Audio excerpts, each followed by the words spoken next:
Hey everybody, this is Alex Perset, and I wanted to just quickly show you the Dremio integrated AI agent.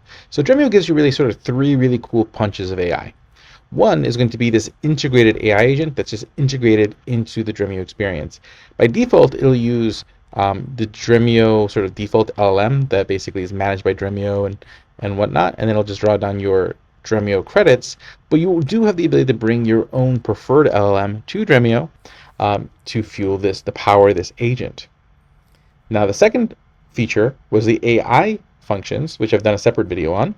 And the third is the MCP server, which now allows you to take this sort of agentic functionality that's inside this agent and bring it to whatever agentic applications and agentic clients you'd like, whether it's running analytics out of Cursor or Claude or ChatGPT, to building your own custom client with something like a LangChain or something like that.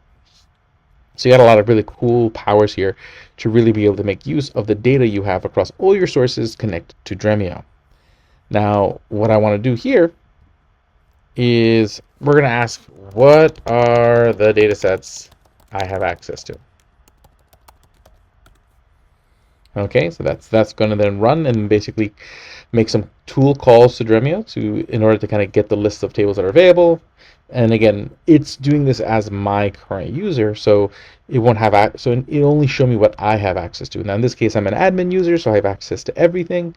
But again, if I were just a non-admin user who only has access to particular data sets, only those particular data sets would show up. And again, you can kind of see exactly what it's doing. So now it's given me a list of all the data sets that are available.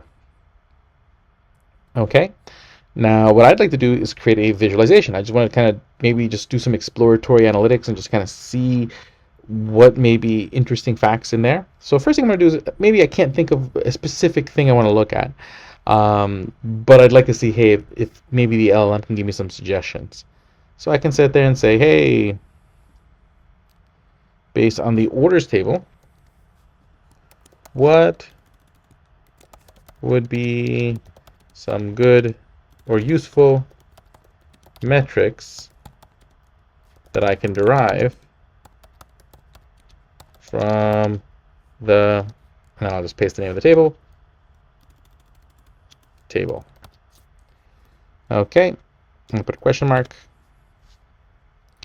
And then now that's what that's going to do is going to pull in the schema of that table and then begin sort of looking at maybe a couple sample records and try to determine sort of, hey, how this data can be used to do something interesting. I'll give it a moment to kind of think it through. Okay, so now basically I've been given all these suggestions. So it says, hey, look, from that data, we might want to, generate total revenue or number of orders, average order value, whatnot. Okay, and it even gives me like a suggestion for like a possible visualization. Okay. Let's see if we find any really cool suggestions here. Yeah, let's do this one. Okay, so I'm just going to copy that and say, can you generate the visualization for this, and just kind of basically copy the context of that suggestion. Okay, and I'm going to give it an opportunity to generate a visualization. That's something that this can do. It can generate like a basic line chart, bar chart, whatnot, and we'll show you that. I'm going to have it go do that, and I'll see you when it's done. Okay, so it's finished running. So basically now what happens when it generates the visualization, you get something like this. So it generated me a chart based on that orders table. So here I can see the chart. Basically, I can see that there's like the value of the orders, okay, over time. Okay, so as the dates go by, I can see the value of orders and how they're moving. Wonderful. Now, the question I can be like, well, where did this data come from? I can click here to kind of see the query that was run to generate the data. So I can see if I see any, logical flaws with the query or anything like that. Just kind of as my own validation that it's using my data in a way that I would expect it to be used.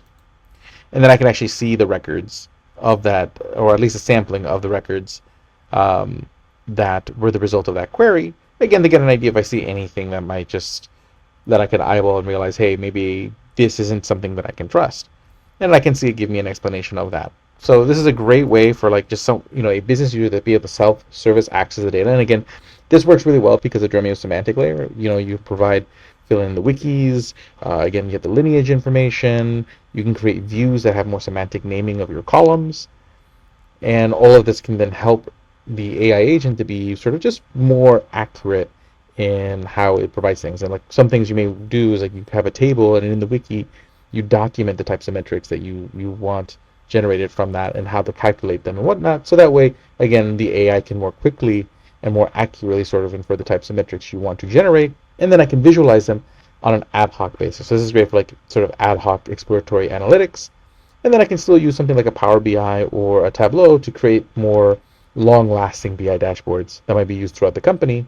But at least as like a frontline business user, I can things that I may not be able to immediately have in my BI dashboards.